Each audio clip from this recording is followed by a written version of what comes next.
The following is a production of DallasCowboys.com and the Dallas Cowboys Football Club. How about them Cowboys? Cowboys! This is Mick Shots, streaming live on DallasCowboys.com and the official Dallas Cowboys app. Now, here are Bill Jones, Everson Walls, and Mickey Spagnola.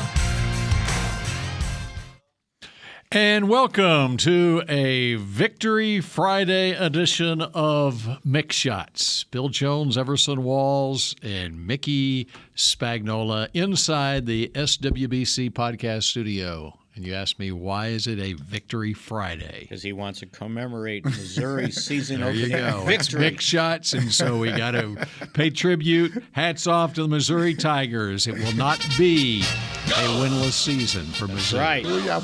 Who are you playing, Grambling? Still Louisiana Tech. Close, very close to Grambling. Just right down the road. I lived in Ruston. I was right there. Right down the road. I lived off campus. Yeah. All right, yeah, and we are 9 days away from the season opener against the Tampa Bay Buccaneers at AT&T Stadium. I noticed downstairs here at the Star in Frisco, where right by the elevators, they got all the helmets of all the NFL teams, and each week, whoever the opponent is, the helmet is lit up, and they've already lit up the Tampa Bay helmet. Do you know? I did not know that. It's time to focus, huh? I did not know that. Yes. No. Did you know that? Yes. There I are did not lights know that. inside each of the helmets on the big wall there, I've seen it, and each I week didn't know there's that. one Wow. helmet that is lit up during the season. It's this week's opponent, so it's already next week. So if you this week's opponent, Tampa Bay. If you beat them, do they turn the light off? Yeah, what happens? Do win or lose? Blackout. Well, you just maybe there's a 24-hour rule, and then they got the next opponent up. But Like lighting the tower at UT? there you go. All right. Yes. So news of the day. What kind of news of the day that we got going today, Mickey? It's been kind of quiet still. Sounds like Haven't signed a tackle yet? Haven't signed a tackle. Jason Peters has been in the building. I talked to him. You talked to him? No, they talked to okay. him. They physicaled him. Can I use it as a verb? Yes, Physical. you And now I would imagine they're, I don't know if it's negotiating or what. My understanding he's still around, so we'll see. I'm sure at 3 o'clock, right, Everson? Oh, as soon as we get I off got the him air. signed just Yeah, when that's we right. finish. That's how it goes. I told the right. guys That's how it upstairs goes. if And it's a Friday too. if Oh they, yeah. oh yeah, Yeah, even it's worse, definitely going to right? happen. Right I on. told the You got guys upstairs if anything comes down, just come on. We got an open headset. Just come running down. I like that. Yeah, nice marketing. Thank you. That's bad. I like it. Okay, so let's work under any other news that you'd like to pass along, or would you like to explore Jason Peters first? Yeah, I think we probably should do that because Sounds kind of weird. I mean Explore the Jason. thing I can tell you from what people that have seen him, he's a very large man. He is, still is a very large man. He hadn't missed a meal anytime soon. It sounds like. We were just talking about seeing Nate Newton for the first time. Right. It's not like that, first impression. Is You know, what's interesting is on Wednesday, Everson, you asked the question, who's out there as far as free agents? And we talked about Andrew Whitworth, and it sure crossed did. my mind. I didn't mention Jason Peters by name, but since we're talking you alluded 40-year-old. to him because you talked about older linemen. All of them are old, you said. And That's what you said. 40-year-old Andrew Whitworth, who's not coming out of retirement. Well, I looked it up, and Andrew Whitworth is 40 days older than Jason Peters. And so Jason Peters, maybe he's got 40 days in him. He turned 40 that in backwards January. math. I like that So backwards Super math. Bowl Bill will tell you that when the Cowboys go to the Super Bowl in Arizona in February, it'll be 41-year-old Jason Peters. He's just trying to make Tom Brady Backing up feel Tyron like he's got Smith. Yeah, company, that's right? right. The 40-somethings. And at that point, he'll be backing up someone at left tackle. Or he's starting be- at left guard. Oh, there you go. Interesting. That is interesting because a couple of years ago, of course, Jason Peters is a 9-time Pro Bowler in his Yes. career. And strangely, if the Cowboys do sign Jason Peters, I think it would be the first time that one of Stephen Jones's teammates at Arkansas has signed with the team. You know what? That escaped me until Jerry said it, that they know about him being in Arkansas. I didn't realize. You didn't catch that one of Stephen Jones's teammates. Yeah, you just said that. Yeah, I'm saying which is I didn't realize. not true, Everson. He's old, but he's not that old. First of all, did Stephen play ball? Yes, he was at Arkansas. He did play ball? Yeah, yes. Really? What position? He played. I want to say. Why are you laughing, Bill? I'm not laughing. I want to say because you caught me off guard. Right, I just linebacker, I believe. I think so too. I think so too. Special teams. I can see that. Yes. Yeah. Did he have a? Was he like his dad? Was he like his dad? That part. He wasn't an offensive guard. No. I mean, in regards to his feistiness, or even accomplishments. I don't know that. Well, they didn't win a national championship when he was there. Started, yeah. Okay. So, okay. Right. I just didn't know. This is news to me. Yeah. Nice, See, nice. Things you can learn on Mick Shots. Linebacker and on special teams. 4-year letterman for the Razorbacks. Had that and part. started in the 1987 Orange Bowl. Oh, nice. Well, that's good. Nice. There you go. That's Okay. pressure. Was that his senior year? Close to it. I would Yeah. think so because he was here in 89. Yep. Yeah, he graduated chemical engineering degree in 1988. And he's done a hell of a job. So that would be 87. Done a hell of a job with that degree, right? That's exactly Thank God right. for that degree. Yeah.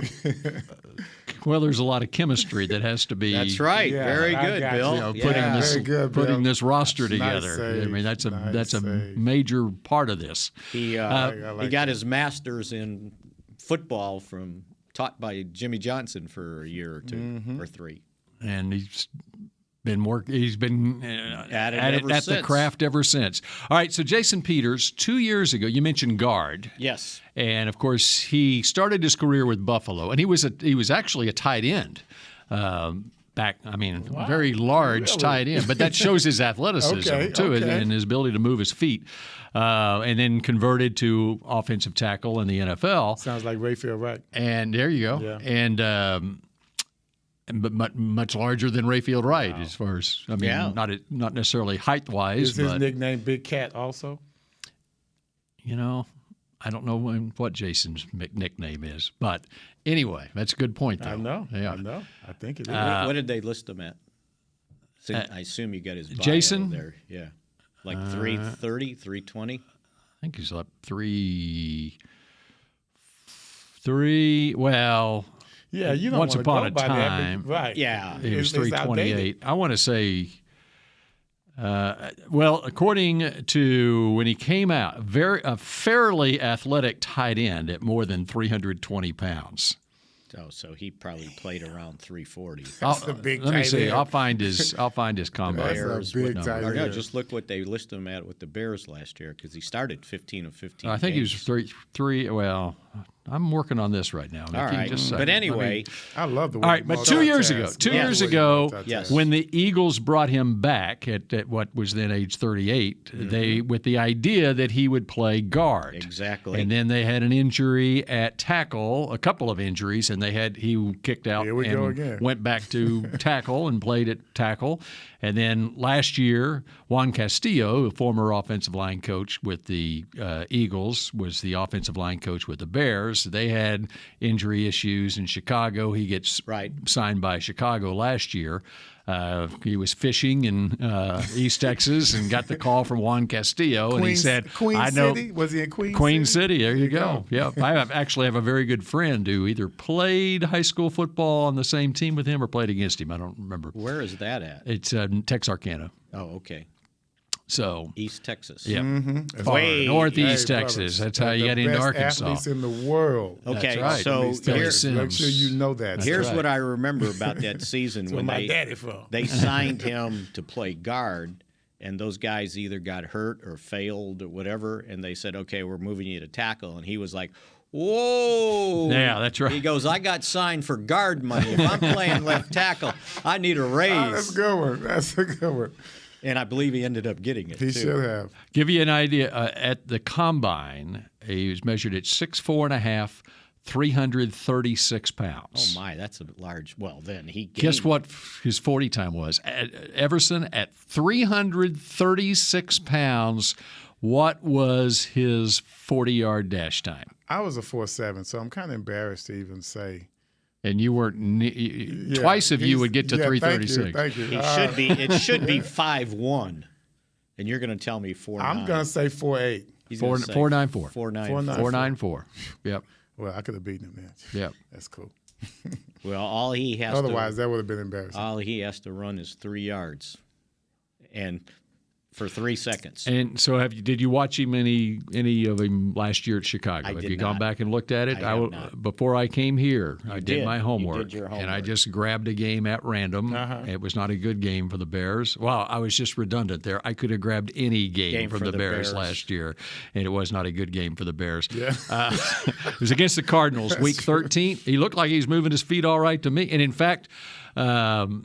At one point, they shifted him over and he played some tight end. Okay. At least for one play, they moved him over to with an unbalanced line and moved him over to right end. So I think to put this in proper perspective, they're not talking to him, and I don't know where this is going to go. They're going to try to measure his temperature on how badly he wants to play and how much it'll cost to convince him to play. They're not bringing him in to start at left tackle. They are going to start Tyler Smith. Mm-hmm. He would have to fail miserably, I think, for them to say, okay, we need help, go out there. So he's insurance. But they are bringing him in as insurance as a backup swing tackle, insurance as a potential starting guard if he's still capable of doing that. He can play the big tackle position when they go three tights and they want to bring in a big blocker. They put him in there. That's what I thought. When I saw them line him up as a tight end, that one play against Arizona last year with the Bears, there you go. You could, he'll be active, be on the field, because you've lost your Connor McGovern because he's starting. We assume. Well. No, he is starting. Right.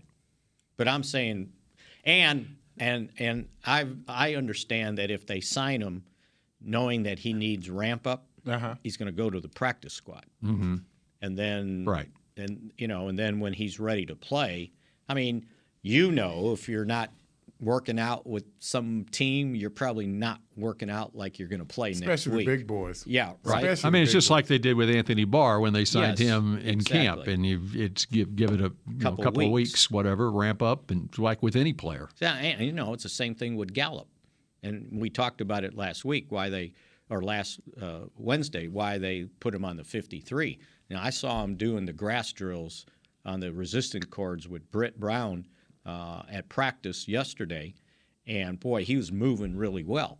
But he hadn't played football. Hadn't played football since December, right? Or was the 1st of January? It's different when someone's out there against you. Yeah. You have to react differently. Yeah. Your steps aren't premeditated. That's right. Right? There you go. And so he needs a ramp-up time. But because he's on the 53, he can start practicing whenever he's ready to practice. And normally with these guys, when they bring a guy back from an injury like that, they want them to practice for 2 weeks before you play a game. So 1 week, okay, next week you're getting ready for a game. And I would imagine maybe even him, it's 3 weeks. Jerry kind of alluded to it today. He's talking about, because when he said, well, if we were playing the Super Bowl, in 2 weeks, he'd start. And then he kind of explained himself, and it was kind of I don't want to say heartless, but his explanation is if you play the Super Bowl and you're not totally ready to go, and not that you hurt yourself, but you're not quite ready, well, you got from February to August to get yourself right. But when you got a whole season to play, you don't want to play the first game and then sacrifice the next 16 because you re-injured yourself. Hey, this is a team that I thought the number one need that this team had throughout training camp was the swing tackle position. Right. That was before Tyron got hurt. And so then it became they need 2 offensive linemen, not just one, okay? So they moved Tyler to tackle. Okay, now you still need a swing tackle, and you now need a veteran inside guy. And I like the other move. Well, let me backtrack. Matt Waletzko, 5th-round draft pick, and we saw what Josh Ball did during preseason. Right. Okay, he's he's a developmental guy. Waletzko, I like his size. I like what I see from him. The problem with Waletzko is his shoulder. Right. And whether he can hold up. I mean, he said after the one game he played in that it was, I don't know if he used the word miracle, but he almost felt like it was, he was so grateful that he was able to get in a game and play in a game because of his shoulder. And with a harness on it. Right. And so can he be healthy for a 17-game season? So anyway, so this would take care of the tackle, and he has the ability to play guard and veteran guy, and he can be a mentor to Tyler Smith at tackle as well. In fact, I saw some quotes from Jason Peters talking about he enjoys that part of it. He loves football, and he enjoys being that mentor to young players. Right. But the other thing that the Cowboys have done here in the last couple of days is they added an interior offensive lineman in this Dakota Shepley on the practice squad. And we saw him against Seattle. I went back and looked at him. He played center for the Seahawks in the preseason. He's from British Columbia, a Canadian. Yeah. And I like that ad for this team from a depth standpoint. Is he that impressive? He's in his second year, so at least he's played a year. Okay. And I don't remember who he was with last year, but he got in 8 games last year. But he was active. We're not just throwing anybody out there, though, are we? I mean, but I'm just saying as a depth guy in the if somebody goes down. Okay. And when I look at him, I mean, he is more of a Jason Kelce type center, size-wise, whatever. Center. He moves well, and so I like him. Don't discount that move. It's a practice squad move, but they needed to add somebody interior. They got Farniok also because before the injury, because Tyler Smith was an inside guy, and so you still need, when you move him outside, you need to add that inside guy.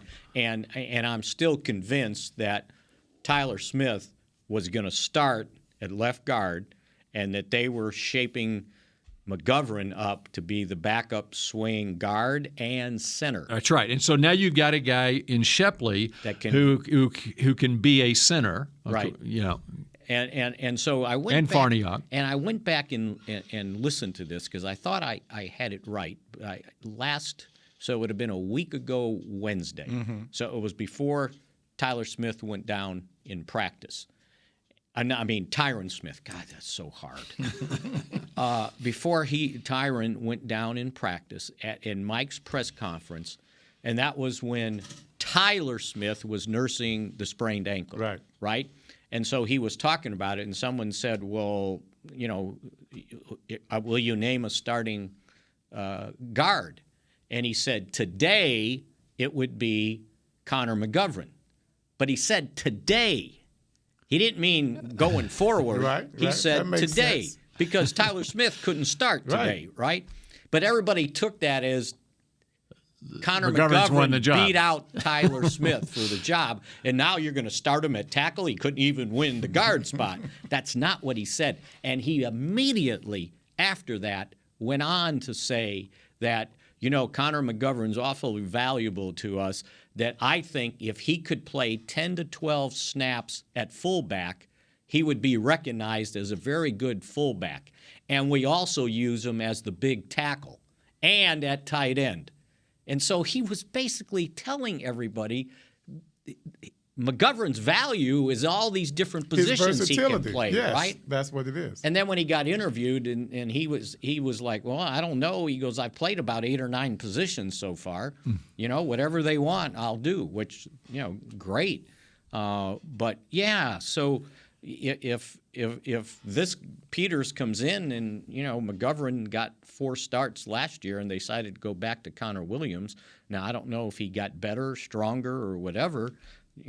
Peters, I'm guaranteeing you he's going to get a a incentive on whatever he signs. If he signs it, it'll be per game, like a per game bonus. Mm-hmm. As a starter. And in case you start, then okay, now here's what you get. So that's what's going to happen there, I think.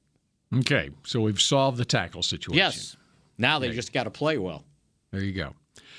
All right, you've got a legal pad there, a notepad there. You've got a lot of stuff that you want to get to. Would you like to tease what we're going to do next? Yeah. Let's tease a little Micah Parsons and if he's ready to play the season opener. Okay. Next on Mick Shots.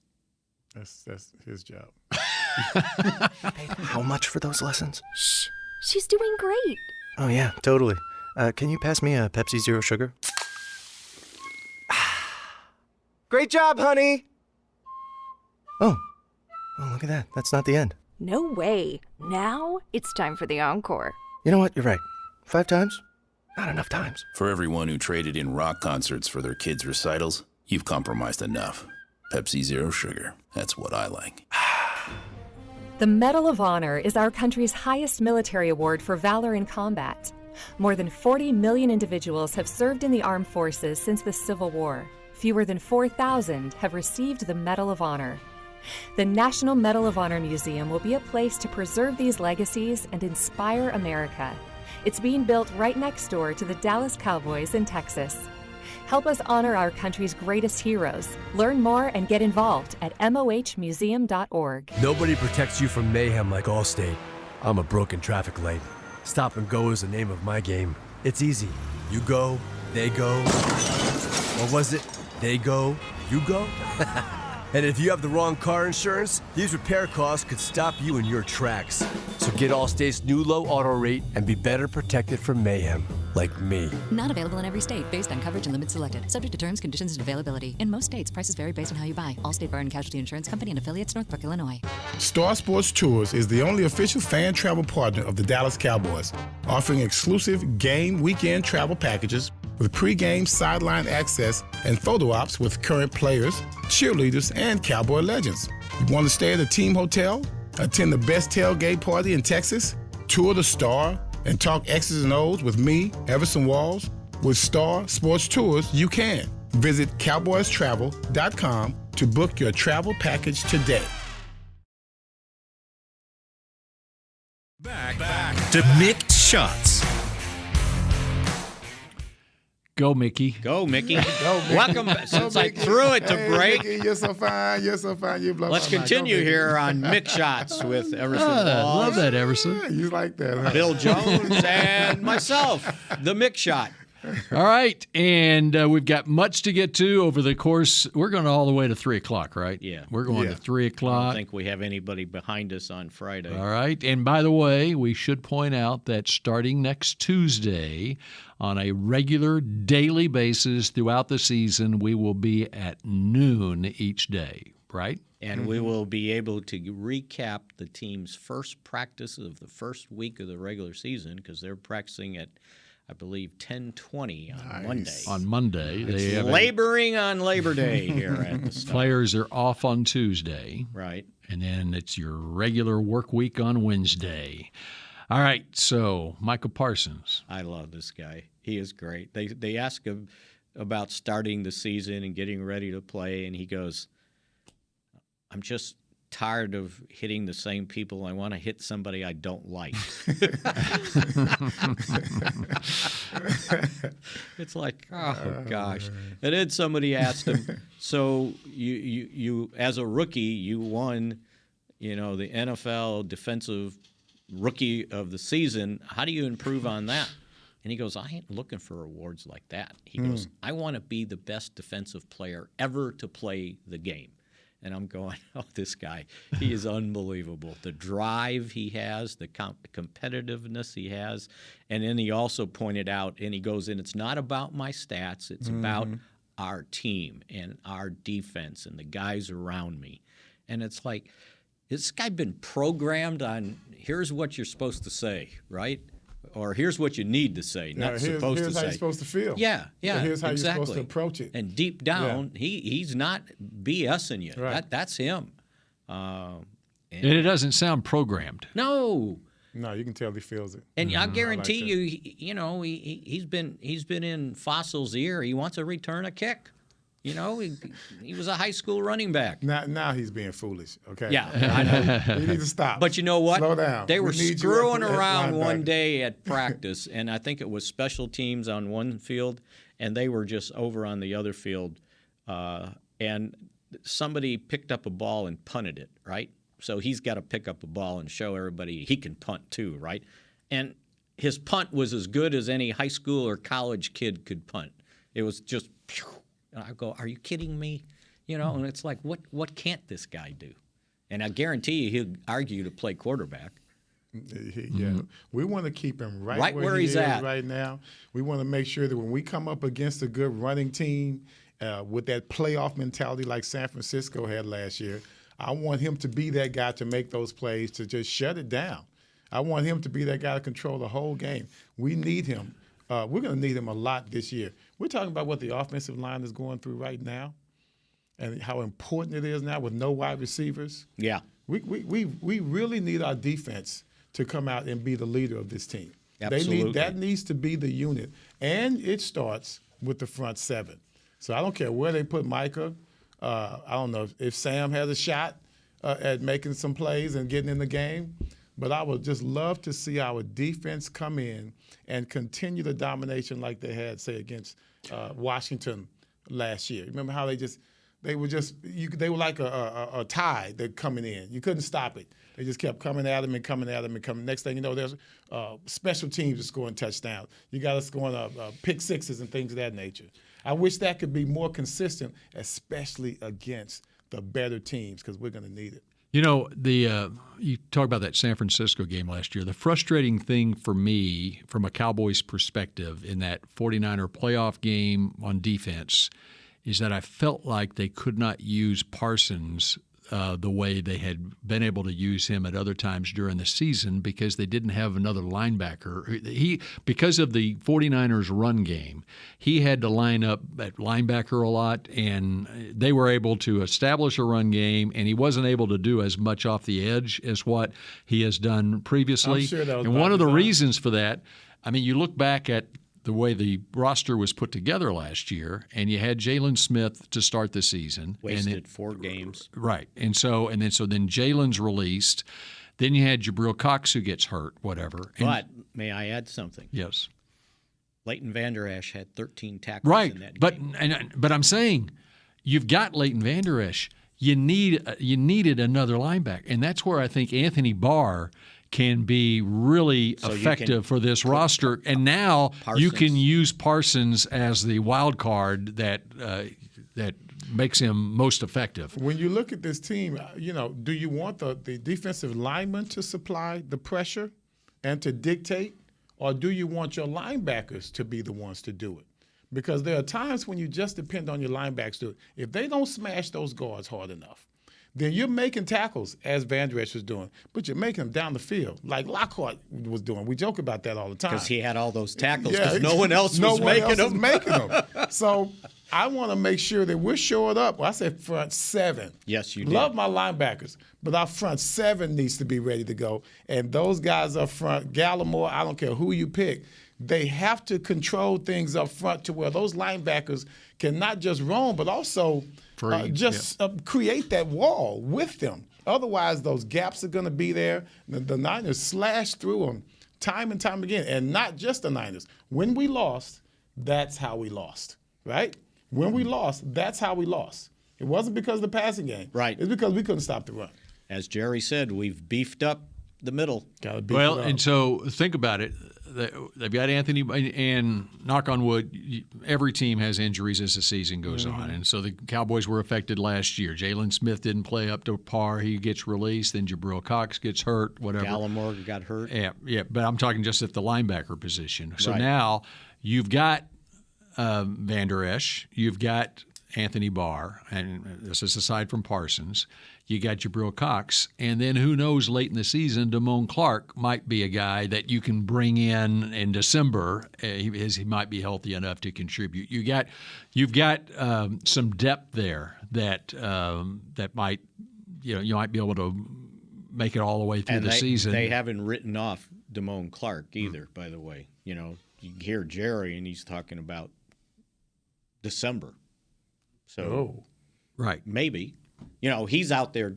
I watched him do the grass drills. He and Gallup were doing them together on the resistant courts, and I mean, he's running well. And then I said, I hope anybody doesn't say he's ready to go because he had a neck injury, not a leg injury. Mm-hmm.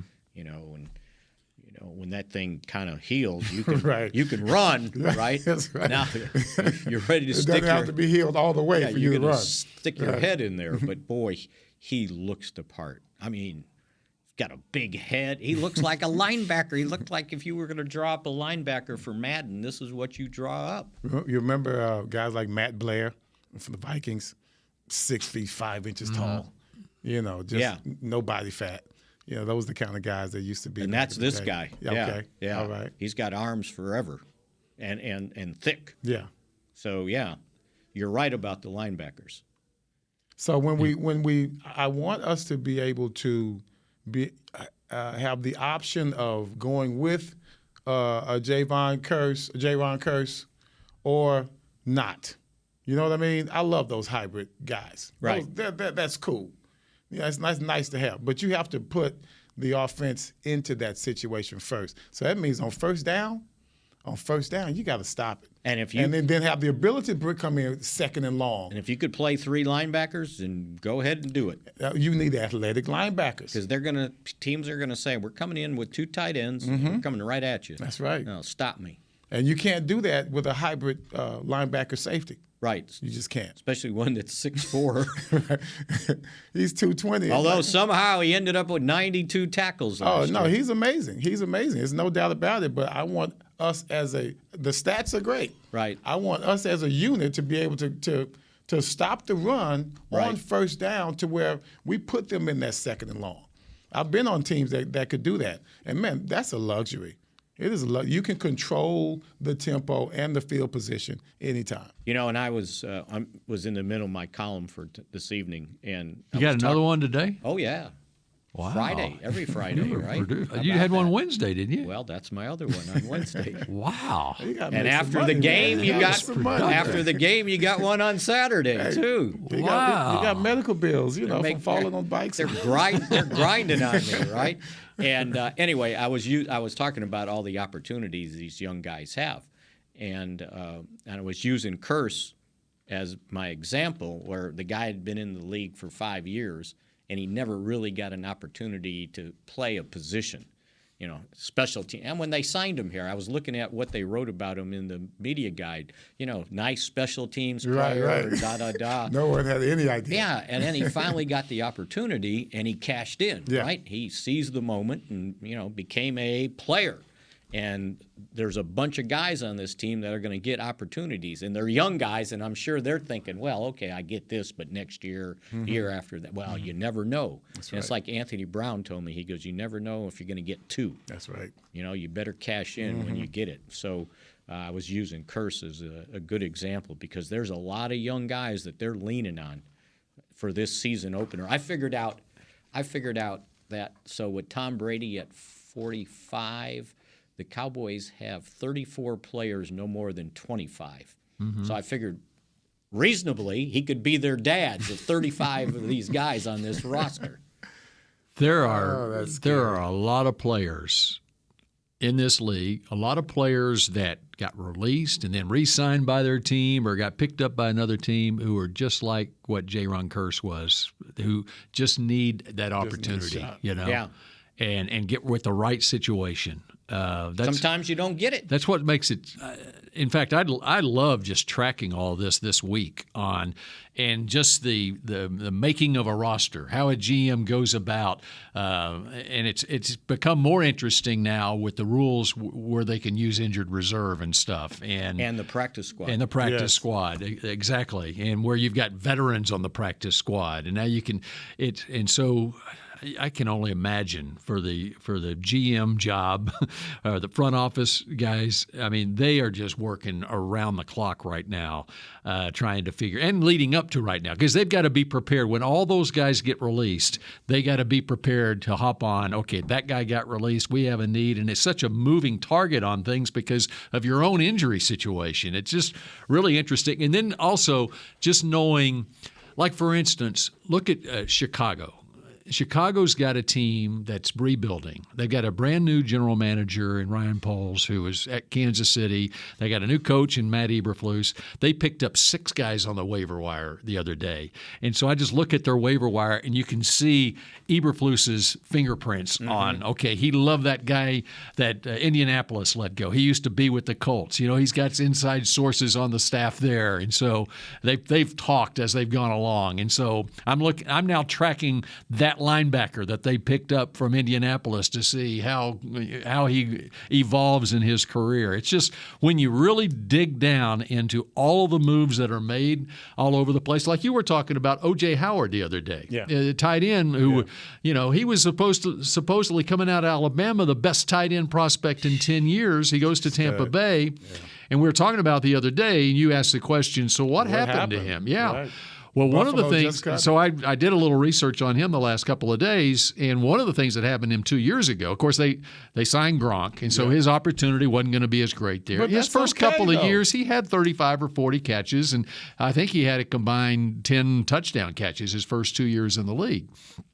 He suffered an Achilles injury 2 years ago. Ah, that's what happened. And so he lost then lost half a season, then comes back last year, and he's coming off an Achilles, so he's not the same player. Well, then he got picked up. He was at Buffalo this year, okay, and so I saw some quotes from him, and he admitted he was having a hard time picking up the new offense. Really? Yeah, he admitted that in an interview, whatever. So I'm sure Buffalo had him targeted as a guy that, okay, they wanted him to make it, whatever. I'm sure they knew, well, he's going to get picked up, but they've got such a stacked roster. You know, they have to make hard decisions. And so what happens? Houston swoops in, and the Texans have him, and watch O.J. Howard down there in Houston now. That's why I say you have to be strategic sometimes on where you go. Yeah. When I came out, I mean, of course I was a Cowboy fan, but the thing about being a Cowboy fan, I knew where the weakness was. So, okay, I have a shot here. I'm not going to go to a team that's full of the best DBs in the league. I'm going to go somewhere else. They won't even look at me. They won't even sign that many guys. So Cowboys were like, it was a freaking yard sale, man. Yep. I mean, they had 25 of us, so, you know, that's rookies. So, you know, that means that they needed someone. Giants as well, they needed someone. I was strategic about where I went. And it seems like he should have been more strategic. Yeah. Don't go to Buffalo, such a talented team. Go somewhere else. And now, of course, he's where he should have been. Probably in the He first needed place. to be with a rebuilding team. There you go. And that's where the agent needs to come in and give him some advice, because they know the league better than the player does. And to give you an example of how complicated this thing is, so remember we were talking about Brett Maher, and I thought he had to go through waivers, and I didn't understand why he didn't have to go through waivers. So I asked around to people that should know, and I said, so I was told he had 4 years of service towards his pension. Okay. But he didn't have 4 years in the league. So how did that happen? And my answer was, I don't know. We just plugged it into the system, and the computer spits it out and tells us if he's eligible to be go on waivers or get released. Yeah. How about that? That's how complicated it is. They you know, it's like somehow some formula. They have to put in the algorithm, right? Yeah, the formula on all the time he spent maybe on on practice squads added up to a year of service towards his pension. Could you imagine, and we talk about people who are football geniuses, so you put all that complication, and then you put somebody like Bill Belichick in the mix. Yeah. Could you imagine what they go through up in Boston? To explain it to him? No, I mean, to even act out what, I'm sure he'll have ideas, just like you're thinking about it. Right. You know, we're sitting here thinking about you guys are real good at that stuff. I'm sure Belichick is like, Man, he's mastered it. I'm sure he's mastered it. And that's why, like at the draft, I mean, people criticize the Patriots on the draft picks that they've made, All the whatever. time. But what the thing that Belichick, one of the things that has made him great is at the draft, he studies all the players. He's very hands-on as far as that goes. And then when those players become available, he's picking them off. Just like you said. And the Cowboys are great at that, too. Yeah, I mean, Will McClay is on top of it as far as that goes. And so when a guy becomes available, he's got the reports on him, and they know who they like and stuff. Along the lines of what you're talking about, there's guy who I follow because he went to OU, Tony Jefferson. As a safety, he was with Baltimore. Okay, he came back from ACL, whatever. He got cut by Baltimore, and Baltimore wanted to put him on his practice squad. Well, he's smart enough to know, especially at age 30, that he's not going to get it, even though he wants to. He's played for Baltimore before. He got a huge contract with Baltimore. Okay. He's smart enough to know he's not going to get an opportunity there. So Wink Martindale, who was his defensive coordinator with the Ravens, he's now with the Giants. And so the Giants had an opportunity for him. And so just like Everson said, okay, I'm going to go over there and play because I got a chance to play now, he's made that decision to go to the Giants. That's me going to Cleveland. That's right. That's me going from the Giants to Cleveland. Jefferson's doing the same with the follow Giants. Belichick. Yeah, that's exactly right. And why do you think Tony Romo chose the Cowboys as a free agent? He looked at the quarterback situation, probably saw Quincy Carter his first 2 years. There you go. I might have a spot there. Yeah. Mm-hmm. Unfortunately, they ended up that his rookie year, right? They won the division with Quincy at quarterback, and then they made the trade with Houston for the third baseman, Drew Henson. Yeah. Mm-hmm. And it's like, oh, now I'm fourth because Chad Hutchinson was in the mix there too. Well, Chad fell out in 2003, but and then in 2004 they brought in Henson and brought in Vinny. Yep. And he started counting it up. And it's like, I was gonna say they Bledsoe's guys. Well, and Romo's looking at, oh no, now I'm fourth and they're only keeping three. That means you better have a great personality. There's another great example. Romo was sitting around for 3 years. Yeah, and then finally, because he looked at it, and then all of a sudden they added guys, and he didn't have a very good rookie training camp. And he was terrible. And he admits he needed time to learn. Yeah, Parcells was not a fan. No, not at all. But he saw the potential. He did. Yeah. He did, but he saw the potential for mistakes as well. Now this Romo guy. We're down in this preseason game at the 1 yard line. I'm trying to get a timeout, and he's rushing the line of scrimmage to run a quarterback sneak. And he wins the game, but he was wrong. I can see it. Oh, my God. I can see it. All right, we continue with more Mick Shots in just a moment. Nobody protects you from mayhem like Allstate. I'm a broken traffic light. Stop and go is the name of my game. It's easy. You go, they go. Or was it they go, you go? And if you have the wrong car insurance, these repair costs could stop you in your tracks. So get Allstate's new low auto rate and be better protected from mayhem, like me. Not available in every state based on coverage and limits selected. Subject to terms, conditions, and availability. In most states, prices vary based on how you buy. Allstate Bar and Casualty Insurance Company and affiliates, Northbrook, Illinois. We paid how much for those lessons? Shh. She's doing great. Oh, yeah, totally. Can you pass me a Pepsi Zero Sugar? Great job, honey! Oh, look at that. That's not the end. No way. Now it's time for the encore. You know what? You're right. 5 times? Not enough times. For everyone who traded in rock concerts for their kids' recitals, you've compromised enough. Pepsi Zero Sugar. That's what I like. The Medal of Honor is our country's highest military award for valor in combat. More than 40 million individuals have served in the armed forces since the Civil War. Fewer than 4,000 have received the Medal of Honor.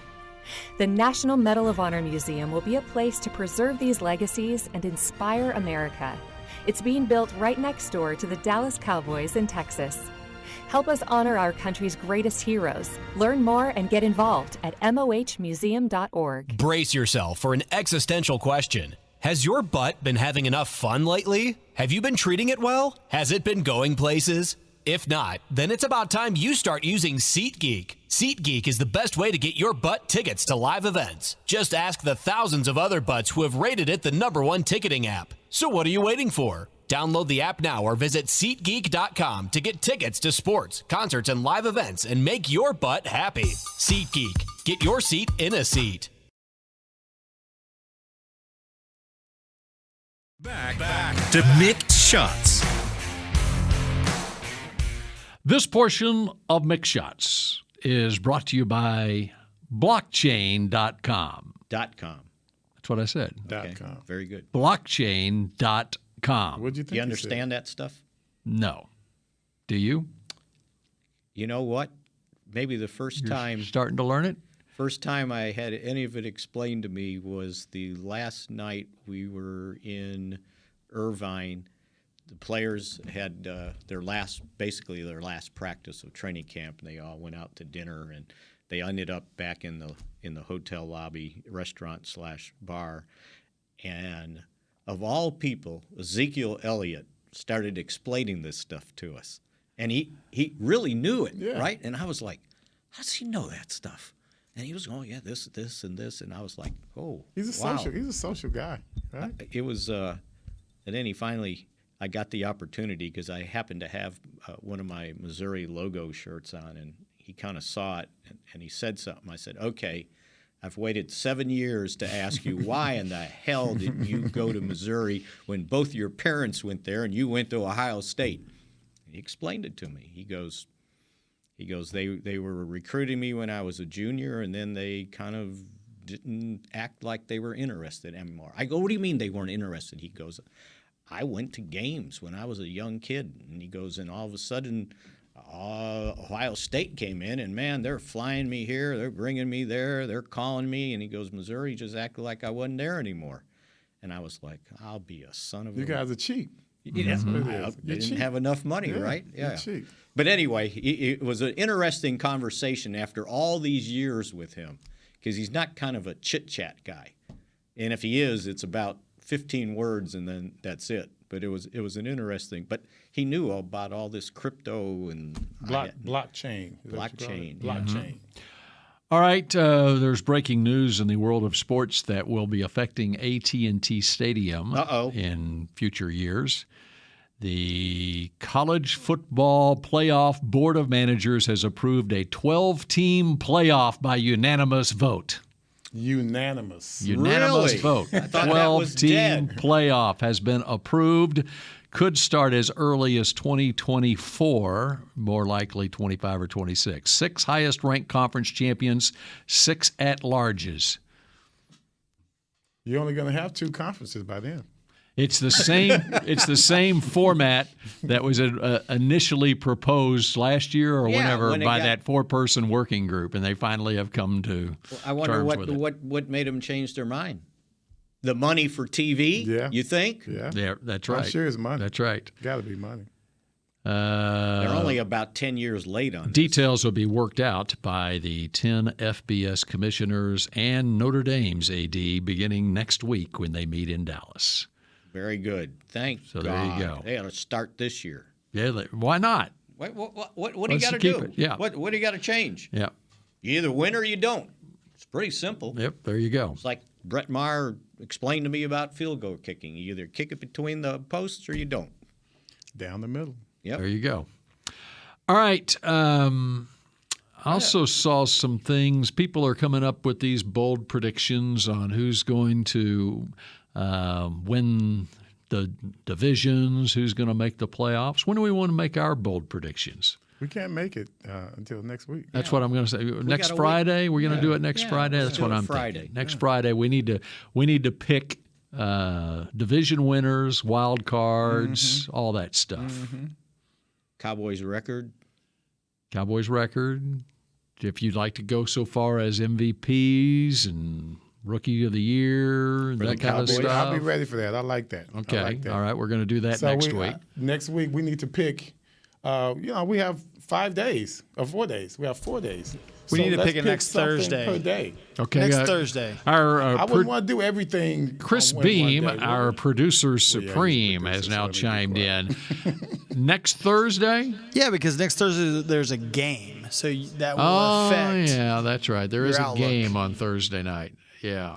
So we don't need to lead up. We got to do every category. If the Rams lose, we're not picking them. So that's the game plan then for next week. We will make our bold predictions for the season on Thursday, and then it's our official pregame show for Cowboys Buccaneers on Friday. Okay. All right. Okay. All right. And of course, we got the lead up to on Cowboys, Tuesday and Wednesday Buccaneers, at noon. Yeah. Once again. Say what now? Once again. How many times do you think the Cowboys have opened consecutive seasons with the same team that wasn't in their division? That'll be time for some research. Hey, who cares? It used to be the Giants every year. I know. Everyone's going to watch this one. Or it was the Red Commanders. Red Manders. Red Manders.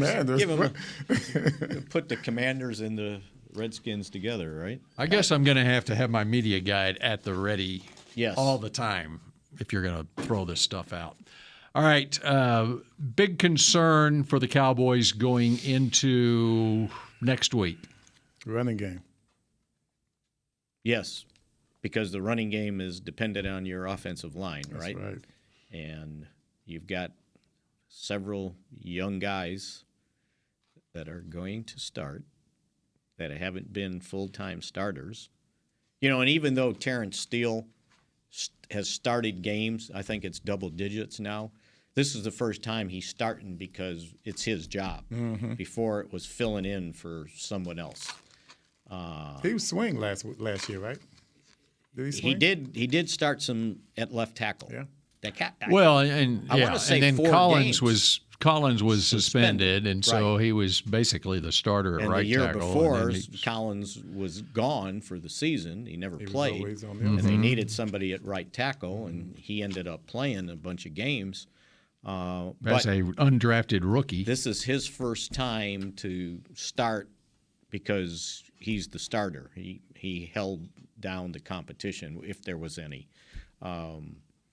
You got Tyler Biadasz. This is only his second year to be the starting center. His job. He started like 4 games as a rookie and then got hurt. And then Tyler Smith, you're talking a raw rookie, right? So that's 3 guys. And then, by the way, now McGovern's going to start at left guard. Well, the only reason he started last year is because they said Connor Williams holding too much. So now, if it's his they didn't job, just say it. He right? was. Yeah. Hey, Bill, I got your answer. So that's four of the 5 that are kind of new, fresh starters that have earned the job. So let me ask you this then. Bill's trying to find it, but Well, if Chris I've got Chris it. already found it. Not Bill. 63-64. With Bill now. 63-64. St. Louis. But They were in the same division. Come on, youngster. They were in the NFC East? It was the Capital Division, I believe. Oh, dang. They were in the same division. He didn't know? Okay, well, I didn't So know it's that. never happened. Never happened then. He's young. Did you know that the Arizona Cardinals / Phoenix Cardinals were also in the same division? Yes, I do know that. I know. It's like you don't know that. I mean, come on. We got to make sure.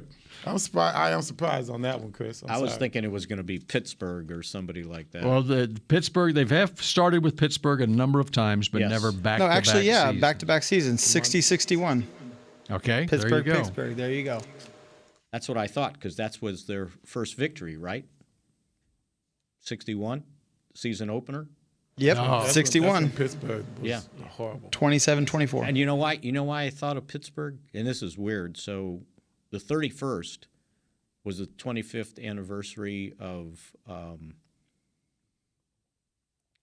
going to forget her name. Dang it. Was that a good game when you went to it, Mick? Yes. 1961. 1997. He took his little brother. Help me. The princess from England. Diana. Yeah. Oh, my God. She died that night. And I remember being in a hotel room, and I couldn't remember where I was. And I was thinking, I fell asleep with the TV on, and I woke up at 3 or 4 in the morning, and they were pronouncing her dead. And I going, it must have been a preseason game. It was August 31st. No, they opened the season against Pittsburgh in 97 on August 31st. Wow. By the way, Little they shot still at history there. They still haven't opened the season against a non-division opponent in back-to-back seasons. Pittsburgh was in the Cowboys division in 1960 and 61. They were in the NFL East. Wow. Were they really? Yes. Of course they were. That's right, because then they were in the NFL and they were in the East. They weren't in the West. They're Pittsburgh. Crazy. But it was a big division. It was the a entire conference, seven-team division. There were two In 1961, the Giants, Eagles, Browns, Cardinals, Steelers, Cowboys, and Washington Yeah, well, there's only two divisions. were in the East. and in the West. West were the Packers, Lions, Bears, Colts. Baltimore was in the West. 49ers, Rams, and Vikings. What they do? So Dallas was in the... They flip a coin So to the see- Cowboys... Here's the power of Tex Schramm.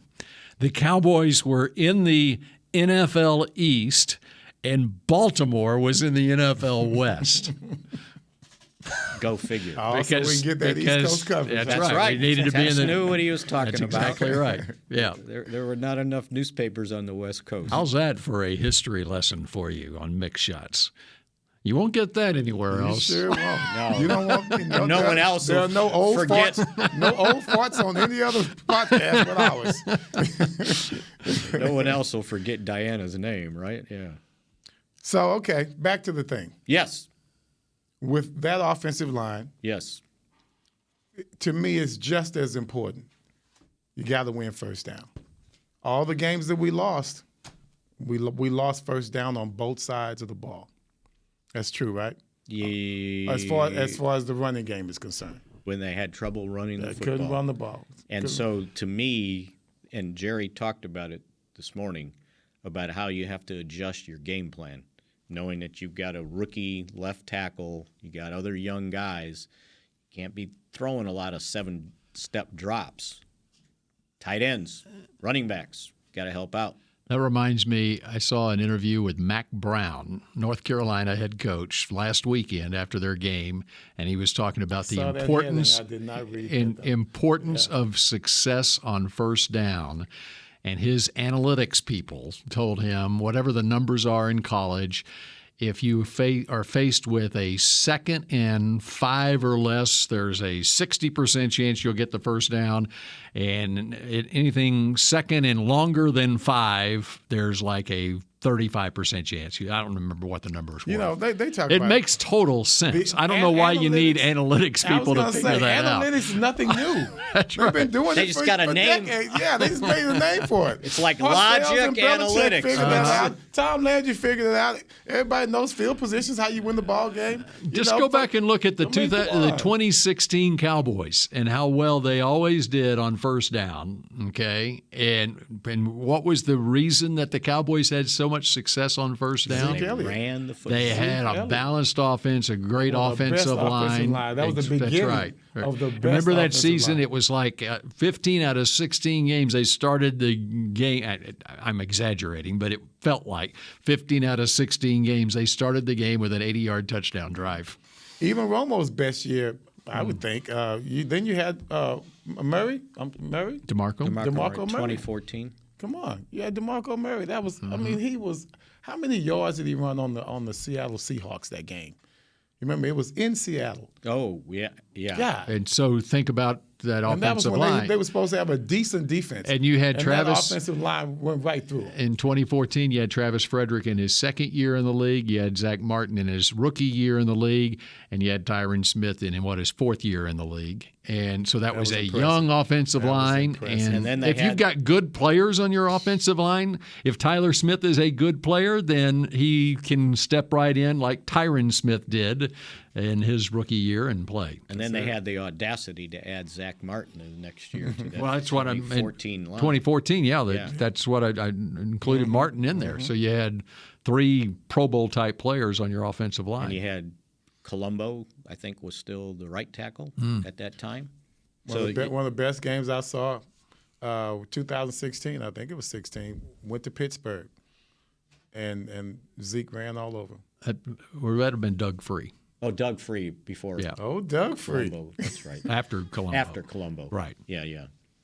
Yeah, and Doug Free was just, your old salty right tackle. Yeah, he was salty. By the way, speaking of Doug Free, Jason Peters is 40 years old. I just looked up Doug Free. He's 38. Get him back. Sound him back. Doug's sitting at home now. You missed me now, don't you? Doug Free somewhere in Wisconsin. Yeah. With that four-wheeler that Zach bought them all after his rookie year. Wow. Yeah. He's out there hunting. 10-year career, Doug Free, 07 to 16. That shows you right there. So that was 6 years ago. He retired at age 32. That shows you, okay, and here's Jason Peters still playing at 40. What's playing well. And Whitworth was still playing at 40. And if I remember, Doug Free was like a fifth-round draft choice, maybe? He was a fourth, I Fourth? think. I think he was a he was fourth. a fourth, and they yeah, had in drafted 07. another guy in the third, and he never panned out that year, or for his career. And Free ended up being the better of the two. Started with a W, maybe. I don't remember. And see, even when we had Zeke, we really rarely passed. Well, on first down, we didn't have to. You still have Zeke, and I guarantee But you got to get the line for Zeke. Yes, and that's what I'm worried about. I'm not worried about Zeke. Right. I mean, I'm worried about him because James the Martin. more they shoot at him. James Martin. Yeah. Go ahead. Who was that? Keep talking. I'm sorry. I shouldn't have interrupted you. I just blurted it out. The more they shoot. shoot at him, then the more possibilities of him getting injured. Right. And that's what I'm afraid for. So I need them to keep them off of him because, let's face it, man, sometimes when he got the ball, they were already beaten. I mean, he's trying to go. They're handing him the ball, and there were times when there were miracles that he turned a 0 gain into 2. And you're blaming him for that. Yeah. Well, people did. Yeah, they don't that's watch what I the mean. game. You're blaming him for that. This is like an Italian family dinner. We had 2 conversations. The other tackle, James Martin, spelled Marten, was the Cowboys' third-round pick, 67th overall, the same year they drafted Doug Free in the 4th round. It is an inexact science, this NFL drafting process. Yeah, especially when you see. So James Martin's still available, too. Yeah, right. At age 38. Okay. You still have some eligibility, too. Uh-huh. Yeah, but a 40-year-old with like 9 Pro Bowls. Yeah. James Martin, who couldn't make the Cowboys. Just a guy that played, Mm-hmm. Okay, how many years he played? I mean, the gap could be. That was the very weird serious. thing I remember. It was EN, not IN. Mm-hmm. Martin. But, the thing, too, is just sometimes it's just luck that you don't have the injuries that can prolong your career. Especially when those guys get them towards the end and it's Achilles. I think younger guys can recover a lot faster. And depends on what position you're playing, right? Because if you got a backpedal, yeah. And I'm sorry, but if you're an offensive lineman, there's some backpedaling that goes on there, right? Setting up the pass block. I'd be so afraid if I had Achilles because, I mean, that's Mm-hmm. mine hurts to this day just from wear and tear. Right. But just think if I came off an injury, I would have no confidence in it whatsoever. When I was doing my rehab and I understood the sideways stuff, but then he had me doing backwards. And so why's he got me doing backwards? Because you might be filling in for Tyron Smith one day. Right? Yes. That should give you much more. You should have come to see me the next day and have a lot of appreciation for me. Yeah. After doing your little backpedal thing. Yeah, I was backpedaling. Okay, would y'all like to go another hour here? Sure, I think we could do it.